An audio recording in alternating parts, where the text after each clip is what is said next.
Being a normal boy is a serious liability in today's classroom. Boys tend to be disorganized and restless. Some have even been known to be noisy and hard to manage. Sound like any boy you know? But increasingly, our schools have little patience for what only a couple of decades ago would have been described as boyishness. As psychologist Michael Thompson has aptly observed, girls' behavior is the gold standard in schools. Boys are treated like defective girls. Now, as a result, these defective girls are not faring well academically. Compared with girls, boys earn lower grades, they win fewer honors, they're far less likely to go to college. Boys are languishing academically while girls are prospering. In an ever more knowledge-based economy, this is not a recipe for a successful society. We need to start thinking about how we can make our grade school classrooms more boy-friendly. Well, here are 4 reforms that would make a very good start. 1. Turn boys into readers. In all age groups, across all ethnic lines, boys score lower than girls on national reading tests. Good reading skills, need I say, are critical to academic and workplace success. A major study in the UK discovered, not surprisingly, that girls prefer fiction, magazines, and poetry, while boys prefer comics and nonfiction.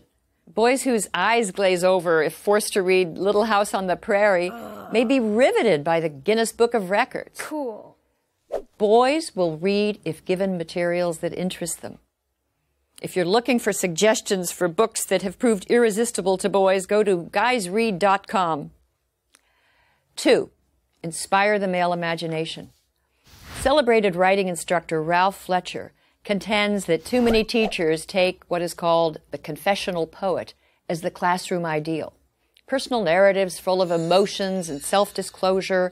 These are stories girls commonly write, and these are prized, whereas action stories describing, say, a skateboard competition or a monster devouring a city, these are not. I recently read about a 3rd grader in Southern California named Justin who loved science fiction, pirates, and battles. Well, an alarmed teacher summoned his parents to school to discuss the picture the 8-year-old had drawn of a sword fight, which included several decapitated heads. The teacher expressed grave concern about Justin's values. The boy's father was astonished, not by his son's drawing, which to him was typical boy stuff, but by the teacher's overwrought and female-centered reaction. If boys are constantly subject to disapproval for their interests and enthusiasms, they're likely to become disengaged and lag further behind.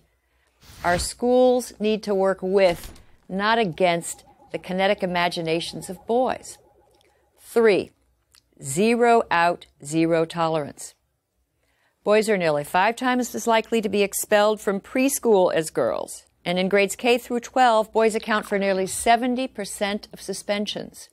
Now, this is often for minor acts of insubordination and sometimes for entirely innocent behavior. Hardly a week goes by without a news story about a young boy running afoul of the school's zero-tolerance policy. Josh Welsh, age 7, was recently sent home from his Maryland school for nibbling off the corners of a strawberry Pop-Tart into the shape of a gun. Josh, like many other boys punished for violating zero-tolerance policies, was guilty of nothing more than being a typical 7-year-old boy.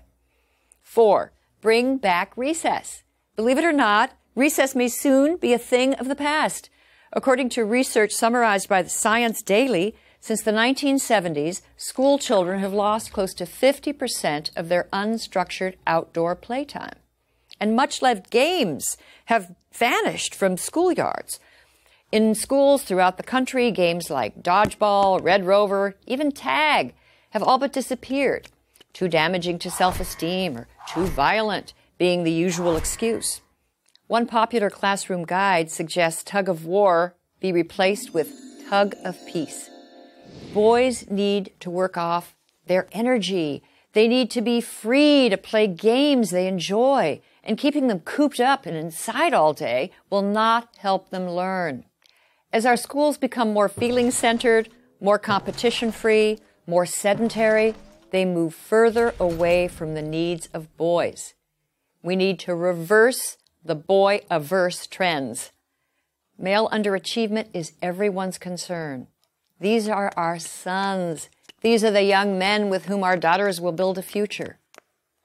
If boys are in trouble, so are we all. I'm Christina Hoff Sommers at the American Enterprise Institute for Prager University. Join Prager University, subscribe to our YouTube channel, and sign up for free at prageru.com.